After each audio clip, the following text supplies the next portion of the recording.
everyone, welcome back to this channel. In this video, I'm going to show you how to use easy CapCut template. Now let's get started. First, open your CapCut apps, and after this you can click on the template at the bottom. And now in here you can see many templates on a CapCut. You can use the template that you want. But in here I wanna try to add this template, so you just click on it, and after this you can click on this use template at the bottom. And now in here you can add the photo or the video that you want to add.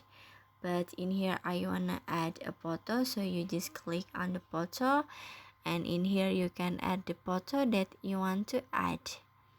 Maybe this one, so you just click on the next at the bottom now.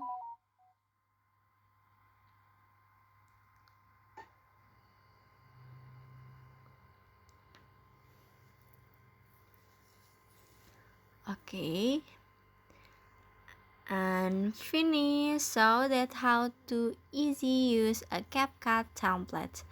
I hope you found this video to be helpful. If you enjoy with the content, please consider like, comment, and subscribe down below. Bye bye.